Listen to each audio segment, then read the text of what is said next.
Ang ganda dito sa napuntahan naming campsite sa may Montalban, Rizal. Perfecto para sa mahilig sa adventure at nature. Pag umaga, matatanaw nyo dito yung mga bundok na natatakpan ng hamog. At pag gabi, city lights naman yung makikita nyo. Abot kaya lang din yung pwede nyong matulugan. For as low as 400 pesos, mahigaan ka na. Marami pa kayong pwedeng pagpili ang room dito, depende sa budget nyo at kung ilan kayo. May cabin pa dito na may aircon at sariling CR sa loob. Napakaganda nga dito sa campsite, worth it dayuhin. Minsan kailangan rin natin pumunta sa mga ganitong lugar. Yung tipong makakapagpahinga tayo saglit. Kaya sa mga interesado na puntahan to, ipapakita ko sa inyo kung ano muna yung pinagdaanan namin bago makarating dito sa Queen Bee Pool and Campsite na located sa Mount Balagbag, Barangay San Isidro, Montalban, Rizal. Dito sa campsite, may dalawang swimming pool na may magandang view at yung isa may slide. Tanaw na dito yung mga bulubundukin, Laguna Lake, Metro Manila, pati na rin Bulacan. Kita na nga rito yung Philippine Arena. Itong Queen Bee kasi nasa Mount Balagbag na nasa boundary ng Bulacan at Montalban, Rizal. Kaya kung magkukommute kayo, may daan sa Bulacan at ito yung commute guide. Dito naman kayo sa Montalban dadaan kagaya namin. Sakay lang kayo ng mga Montalban na minibus at lipat kayo sa jeep na San Isidro. Ito yung pinakamurang pwede nyong sakyan papuntang Harangan. 20 pesos lang kasi yung bayad, kaso ilan lang yung biyahe nito. Nagmamadali na kayo, pwede kayo sumakay ng tricycle. At sabihin nyo sa may Harangan lang kayo. Ito na yung terminal papuntang Mount Balagbag. 400 pesos ang special trip. Mahigit 30 minutes din kasi yung biyahe simula rito. At hindi rin biro yung daan papunta doon. Merong sementado at rough road. Medyo maayos naman yung daan sa unahan. Pero pag malapit na kayo sa may Mount Balagbag, mabato na dito at talagang malubak. Sumakto pa na umambo na nagpunta kami kaya madulas yung daan. Ang sabi sa amin, kayang motorin hanggang doon sa Queen Bee. Pero depende daw yun sa motor nyo at sa driver. After 32 minutes ng biyahe, nakarating na kami dito sa barangay. Hanggang dito na lang yung tricycle. Kung nakasasakyan naman kayo or motor, need nyo munang huminto dito sa barangay. Kailangan mag-register muna dito ang bawat bibisita sa Mount Balagbag. At dapat may kasamang tour guide for safety. 350 pesos yung bayad sa tour guide kada 7 tao. At kung susobra kayo ng 7, add lang ng 50 pesos per head. Simula sa barangay, 20 to 30 minutes nyong aakyatin tong Mount Balagbag. Kung hindi kaya ng mga sasakyan nyo yung daan na ganito, sa barangay nyo pwedeng i-park yung mga sasakyan. Tapos lalakarin nyo na hanggang resort. Siya nga pala guys, hindi biro yung 20 to 30 minutes na paakyat ng daan. Siguro kung sanay ka na sa pataas na daan. Gaya nitong mga estudyante, mga 20 minutes mo lang to aakyatin. Magkakaroon lang ng patag kapag may nakita kayong tindahan. At ito nga yung sign na malapit na kayo sa entrance. Hanggang dito nga lang din sa entrance yung mga 4x4. Kasi matarik na yung daan papasok ng resort. Hindi nga pala kaya ng powers mo mag-trekking. May habal dun sa barangay, 150 pesos. Pero kami ni Maynard, sinagana namin. At ito nandito na kami sa entrance ng Queen Bee. Ito na yung huling paakyat. Sobrang nakakapagod pero pagdating nyo naman sa taas, worth it naman yung view. Maraming salamat nga pala sa aming tour guide na si Maribel. Haba yung pasensya niya kasi pahinto-hinto kami paakyat. Dating dito sa resort, bubungad sa inyo tong swimming pool. 5 feet to 7 feet nga pala yung lalim niyan. Gustuhan ko rin yung mga halaman dito, malalago. Halatang alaga nila yung mga halaman. Bago nga pala kami nagpunta dito, nagpa-reserve na kami ng room. Magda-down lang kayo ng 50% sa gusto nyong room. Pagkadating, ibibriefing nila kayo sa rules na bawal mag-ingay ng quiet Respeto time. Na rin sa ibang bisita na gustong magpahinga dito. May tindahan nga pala sila dito. Pero para sure, magdala na rin kayo ng baon. Kasi minsan maraming bisita dito at nasusold out. Ito yung mga tinitinda nila. Kung wala kayong dalang utensils, meron kayong mabibili dito. At nagpapahiram din sila ng mga gamit sa panluto. Libre din ng mainit na tubig. At meron silang filtered water. May wifi nga pala dito at magbabayad lang kayo ng 50 pesos. Sa mapagpapahingahan, kung meron kayong dalang tent, dito yung pwesto. Kung wala naman kayong tent, ito yung pagpipilian nyo. Ito yung pinakamura, ang small rooster house. 400 pesos to, good for 2 packs. May sapin ito at unan. Ito naman yung big rooster house. 500 pesos naman to hanggang 4 packs. May sapin at unan dito at naka-electric fan. Ito naman yung triangle house 3 at triangle house 2. Sa triangle house, kutso na yung higaan. Naka-electric fan din. Medyo malaki rin to dahil makakalakad kayo sa maganda loob. Rin yung view dito sa triangle house 2. Paglabas nyo, nakaharap to sa pool area. Ito naman yung triangle house 1. Ito yung pinakamalaking triangle house. Sa loob nito, may isang double size bed at meron itong sariling CR sa loob. Kung malaking grupo kayong pupunta dito, ito naman yung monster house 2. Pangalawa to sa pinakamalaki dito. Hanggang second floor nga pala to at ang ganda ng view dito. Sa loob nito, may 3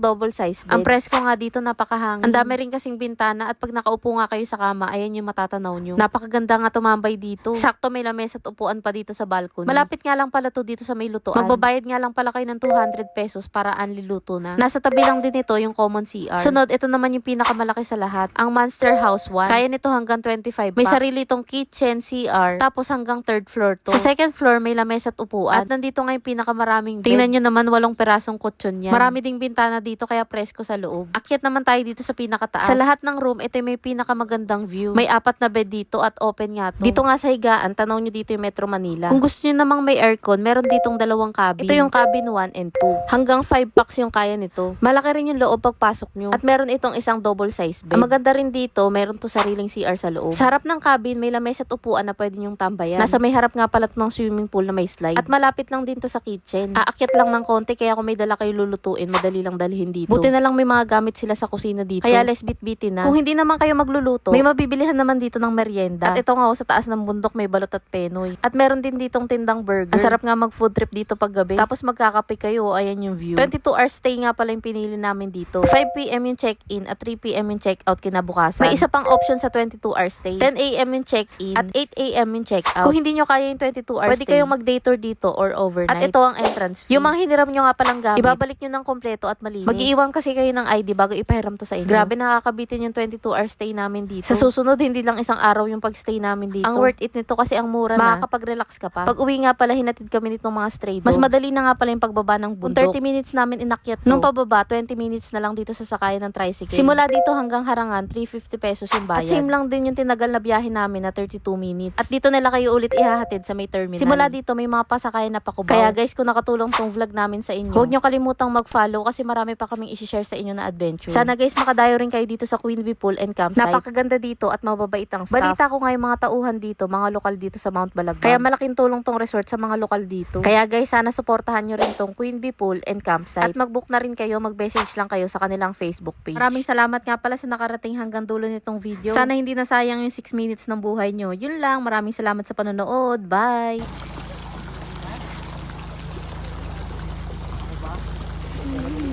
Tingnan mo guys yung bundok ko.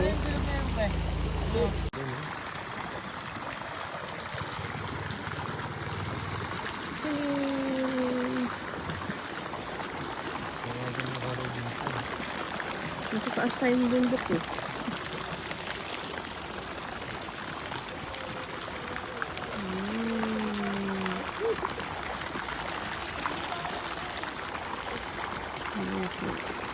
Tingnan naman guys.